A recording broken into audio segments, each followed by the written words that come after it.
congratulations again. I feel like we keep seeing you up here. Is it a comfortable spot for you?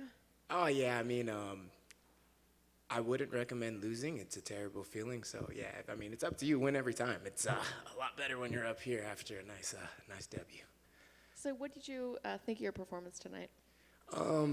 I mean, I thought it was good. It definitely could be better. I just want to actually take a second to say thank you to CMMA and actually Chad George, happy birthday. All the guys out there that helped me get ready for this increased my wrestling, so much, and I used it a lot in this fight. And then, of course, Bryce Krause out of Rising Suns Muay Thai, Chewy out of Raw Thailand Boxing, strength and conditioning with Andy out of with Elite Smith, and Mark Algas No Breaks. Mark Matsumoto for my biomechanics. I just got like a giant team behind me, and of course, Tracy Hess, Maximilian Demian, Josh Jones, Fernando Vargas, all my corners and stuff that came out here to help me get ready for Tay with Subfighter, my body shop guys. It's just me out there, but this is a village behind me. And of course, shout out to Smoke and Fire. I'm gonna go eat there on Monday if you guys. It's my birthday Monday, so I'm gonna go celebrate hard. Well, that's a great birthday present. Right. I was, Dana, if you want to give me a 50K bonus for my birthday, I will gladly take it. Are you going to use all of that on food? You know what? Maybe like half. So you mentioned CMMA, and a lot of fighters out of there are just heating up right now. What do you kind of think is happening there at CMMA that's making this, it seems like a huge, all of a sudden, burst of winners? Yeah, it's just a good group of guys that are there. And then, they got their pro practice at 12 o'clock, and everyone in there is just ready to rock. And it's just grit and grindy, and we just get it, every single day. And everyone's pushing each other to the limit. And there's also no egos there. If you're getting caught with something over and over again, the guy's going to be like, look, this is what you need to do to fix it. And then, if you elevate your teammates' game, it elevates your game also because, now you got to come up with something else to get them with. So, yeah, it's just a great team to be with. Back to the fight. Was there anything about your opponent that surprised you? Not really. I knew he was going to hit hard, and, he hit me hard. I figured he was going to gas, and then he gassed. Honestly, I thought he was going to take a little longer to gas, if anything. So I was surprised that he gassed a little sooner than I thought. And there was a moment that looked like he hit you with something and dropped you for a moment. Maybe it was a slip. It was a little hard to tell. You got right back up. Did you feel that? Did you feel like there was a... No, I mean, yeah, he hit me like right behind the ear. He hit me in the sweet spot. Dropped. Opened my eyes. I was like, oh, shit. And there's his leg. And I grabbed it, and I was like, all right, let's work from here. I was like, whoops. How do you recover from something like that, just in your mind?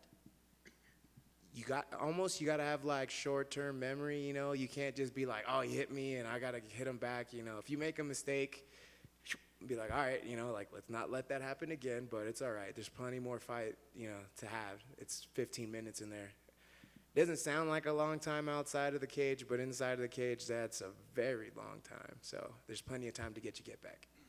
And when do you want to get back in there? Whenever Sean Shelby or Dana White wants me in there, I'll be back. I'll be ready. I don't really take time off unless a doctor makes me. So as long as there's no doctor telling me to take time off, I'm in the gym, and I'm ready. And do you have an opponent in mind? You know what? Now that you asked me, mention it, I would love to run it back with D-Rod any time of the week. So if D-Rod wants it, I fought him on 4 days' notice, 2 years off the couch, no training.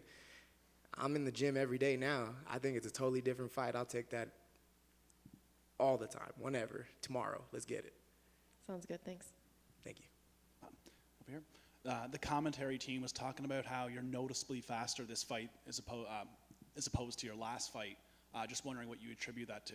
Yeah, it was my strength and I never used to do strength and conditioning before. I used to be a 55er. Like I said, I fought D-Rod on a couple of days' notice, so definitely was still like a 55er at the time. Between D-Rod and Phil Rowe, I had a couple injuries. I tore my MCL, popped the rib, and then got COVID. So I had like 4 weeks to get ready for Rowe, and so my body was pretty much the same. And then after Rowe, I had eye surgery. And since then, I've been like, all right, let me get it. Found a strength conditioning coach, Andy, out of Elite Smith, with his partner, Mark, all gas, no brakes, and just got me a lot beefier, a lot more explosive. And yeah, I mean, just working with my boxing and boxing coach Chewy and kickboxing coach Bryce Krause to just make sure that, you know, I'm not holding anything, I'm exploding. I actually think I'm a lot faster than what you guys saw. I was kind of still just like, you know, I wasn't giving it like a hundred because I was trying to see what he was doing and not trying to overcommit. Sure. You mentioned the boxing, had great success with the body shot and throwing repeated body shots, a technique that's kind of considered underutilized in MMA. Is that something that you've been working on, or was it just there tonight and you just started just firing it? I'm be honest, don't really work on it too much. What was he was covering his face, and I was like, well, that rib looks kind of open. Let me hit it there. And yeah, so I hit it once, and then he moved his head more. So I was like, oh, his face isn't still open, so let me just keep hitting him here. Did it again. I threw like 4 or 5, right? And then he dropped, and I was like, all right, let me just do a couple more and get him out of here. Thank you. Thank you. I just got one follow-up to that D-Rod one. Why D-Rod so bad? I mean, I know at one point, you know, people had credited his hands and thought he had good striking. Was it because now you feel like you've grown so much since that point, or was it that he ended a 5-win streak that you were on? You know, why that fight so much? It seems like more than anything, I just kind of want to GSP it and avenge my losses. You know, I 100%, like, he's a great fighter. I just don't think he's better than me. He was better than me that night, but I don't think he's better than me. And I want to prove to the world that, you know, I get a lot of shit about how many times he hit me that fight. And I mean, he did. He outstruck me like a mother. But yeah, you know, I had a little worse eyes back then, and I was also pretty damn rusty. So I think I take him out now. I don't think it goes past 3 rounds. Is this something that you've kind of carried with you, like into the gym for motivation? Is this one of the names, you know, like people see that Rocky montage, he's got the pictures up on the mirror. You know, is this the name that, you know, kind of burns your fire to get you in the gym at night, wanting to get that loss back? I mean, it's not the thing that gets me in the gym every night. Like, nah, it's not like his picture's above my bed and I'm like, I'm going to get you, man, I'm going to get you. It's not that at all. But, you know, it's just like he left a sour taste in my mouth and I want to clean it up. That's it. That's awesome. Thank you. Thank you, guys.